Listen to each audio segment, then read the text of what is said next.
नमस्कार। कभी सोचा है एक ऐसी जगह के बारे में जो सिर्फ एक राजा या एक वंश की कहानी ना हो, बल्कि हजारों सालों के इतिहास को अपने अंदर समेटे हुए हो? राजस्थान की धरती में दबा हुआ एक ऐसा ही टाइम कैप्सूल है बैराट। एक ऐसी जगह जहां पाषाण काल से लेकर मुगल काल तक की परतें एक के ऊपर एक बिछी हुई हैं। तो आज हम इसी अनोखे पुरातात्विक स्थल बैराट सभ्यता की गहराई में उतरेंगे। चलिए देखते हैं कि हमारा आज का सफर कैसा रहेगा। सबसे पहले हम विराटनगर से रूबरू होंगे। फिर हम उन लोगों की कहानी जानेंगे जिन्होंने इस गुमनाम जगह को खोज निकाला। इसके बाद हम वक्त में पीछे जाकर इसकी अलग अलग परतों को समझेंगे, यहाँ मिले बेशकीमती खजानों को देखेंगे और आखिर में ये जानने की कोशिश करेंगे कि इस महान सभ्यता का अंत कैसे हुआ और ये हमारे लिए क्या विरासत छोड़ गई है। तो सबसे पहले बात करते हैं विराटनगर की। देखिए, बैराट, जिसे आज हम राजस्थान के कोटपुतली बहरोड जिले में विराटनगर के नाम से जानते हैं, ये सिर्फ एक आर्कियोलॉजिकल साइट नहीं है। इसे आप कह सकते हैं युगों का एक चौराहा। और सच कहूं तो यही बात बैराट को भारत के दूसरे ऐतिहासिक स्थलों से एकदम अलग और खास बना देती है। जरा सोचिए, ये किसी एक दौर में बंधी हुई जगह नहीं है। यहाँ एक ही जमीन पर एक के ऊपर एक पाषाण काल से लेकर मध्यकाल तक के इतिहास की कई परतें बिछी हुई हैं। इसका जो हिस्टोरिकल फुटप्रिंट है वो सच में हैरान कर देने वाला है। ये प्राचीन मत्स्य महाजनपद की राजधानी थी। इसका सीधा रिश्ता महाभारत काल से भी जुड़ता है। माना जाता है कि पांडवों ने अपना अज्ञातवास यहीं काटा था। फिर मौर्य काल में ये बौद्ध धर्म का एक बहुत बड़ा केंद्र बन गया। और तो और यहाँ पर इंडो ग्रीक और मुगल काल की भी गहरी छाप दिखाई देती है। मतलब एक अविश्वसनीय ऐतिहासिक सफर। तो सवाल ये उठता है कि वक्त की इतनी मोटी धूल के नीचे दबी ये सभ्यता आखिर दुनिया के सामने वापस कैसे आई? चलिए, अब उन लोगों की कहानी सुनते हैं जिन्होंने इस खोए हुए इतिहास को फिर से जिंदा कर दिया। तो देखिए, इसकी आज की कहानी शुरू होती है 1837 में एक अंग्रेज अफसर कैप्टन बर्ट के साथ, जिन्होंने यहाँ अशोक का मशहूर भाब्रू शिलालेख खोजा। लेकिन इस खोज की अहमियत समझने में करीब 100 साल लग गए। जब 1936-37 में राय बहादुर दयाराम साहनी ने यहाँ पहली सिस्टमैटिक खुदाई शुरू की और फिर बाद में 1962-63 में नीलरतन बनर्जी और कैलाशनाथ दीक्षित ने इस काम को और आगे बढ़ाया। ये तीनों नाम और इनकी तारीख हैं कॉम्पिटिटिव एग्जाम्स के लिहाज से बहुत जरूरी हैं, इन्हें याद रखिएगा। जैसा कि हमने कहा, बैराट का असली जादू तो इसकी परतों में छिपा है, जो एक के ऊपर एक मौजूद हैं। तो चलिए अब एक एक करके इन परतों को खोलते हैं और देखते हैं कि इनके नीचे क्या है। आप यहाँ साफ साफ देख सकते हैं कि वक्त के साथ साथ बैराट ने कितने अलग अलग रूप देखे। महाभारत काल में जो जगह पांडवों के लिए एक महफूज ठिकाना थी, वही मौर्य काल तक आते आते सम्राट अशोक के लिए बौद्ध धर्म का एक बड़ा सेंटर बन गई।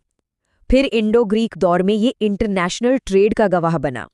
और तो और मुगल सम्राट अकबर ने तो यहाँ सिक्के ढालने के लिए एक टकसाल तक बनवा दी थी। तो चलिए अब जरा नजर डालते हैं उन खजानों पर, उन ठोस सबूतों पर, उन कलाकृतियों और ढांचों पर जो बैराट की खुदाई में मिले और जो इसकी पूरी कहानी बयां करते हैं। इन खजानों में सबसे कीमती है भाब्रू शिलालेख। ये सिर्फ एक पत्थर नहीं है, ये सम्राट अशोक के निजी डायरी के एक पन्ने जैसा है, जो बौद्ध धर्म में उनकी गहरी आस्था का सबसे पुख्ता सबूत माना जाता है। ये एक ऐसा दस्तावेज है जो सम्राट की आवाज़ को सीधे हम तक पहुंचाता है। इस शिलालेख में अशोक एकदम साफ शब्दों में बुद्ध, धम्म और संघ के प्रति अपनी गहरी श्रद्धा जताते हैं। ये बौद्ध धर्म के त्रिरत्न के प्रति उनकी निष्ठा का एक सीधा और बहुत शक्तिशाली ऐलान है।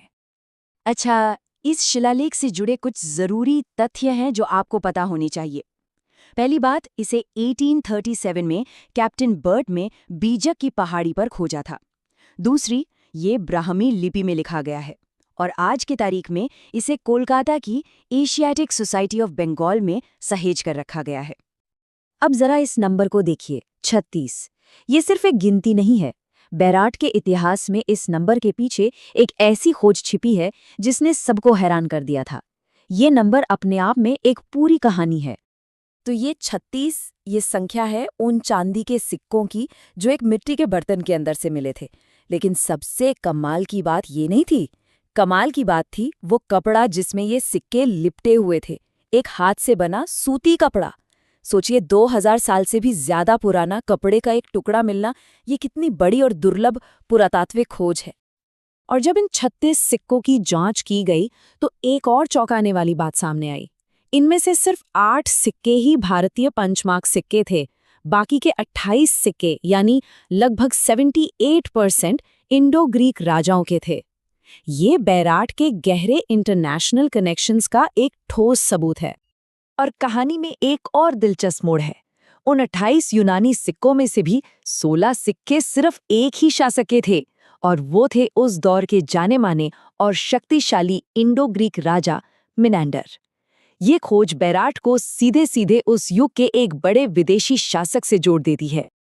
सिक्कों के अलावा बैराट बौद्ध धर्म का एक बहुत बड़ा गढ़ था, ये तो साफ है। यहाँ खुदाई में एक अनोखा गोल बौद्ध मंदिर मिला है, अशोक के स्तंभ के टुकड़े मिले हैं और कई मठ और स्तूप भी मिले हैं। सबसे अहम खोजों में से एक थी एक स्वर्ण मंजूषा, मतलब सोने का एक डिब्बा जिसमें माना जाता है कि भगवान बुद्ध के अवशेष रखे गए थे। और एक और दिलचस्प बात, यहाँ मिली कुछ ईंटों का डिजाइन दूर दराज के मोहनजोदाड़ो की ईंटों से मिलता जुलता है। यहाँ दो और अनोखी चीजें मिली जो बैराट के रहस्य को और भी गहरा कर देती हैं। एक है शंखलिपि, एक ऐसी रहस्यमयी लिखावट जिसे आज तक कोई भी पढ़ नहीं पाया है, और दूसरी तरफ है मौर्यों के समय के खास तरह के पॉलिश वाले मिट्टी के बर्तन, जिन्हें एनबीपी वेयर भी कहते हैं। समझिए, ये उस जमाने के लग्जरी आइटम थे और उस दौर की बेहतरीन टेक्नोलॉजी का सबूत हैं। और इतना ही नहीं, यहाँ की गुफाओं और चट्टानों पर अनगिनत पुराने चित्र बने हुए हैं। इन प्राचीन शैल चित्रों की वजह से बैराट को एक बहुत ही खास नाम दिया गया है, प्राचीन युग की चित्रशाला। लेकिन जैसा कि होता है, हर महान कहानी का एक अंत होता है। बैराट जैसी शानदार सभ्यता का भी हुआ। तो चलिए अब इसके आखिरी दौर, इसके पतन और इसकी विरासत को समझते हैं।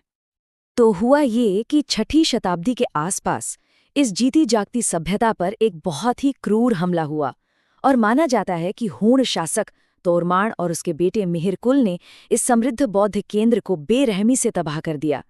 लेकिन इस भयानक विनाश के बावजूद बैराट की कहानी खत्म नहीं हुई। इसकी विरासत आज भी हमें हजारों साल के इतिहास की एक शानदार और अटूट कहानी सुनाती है।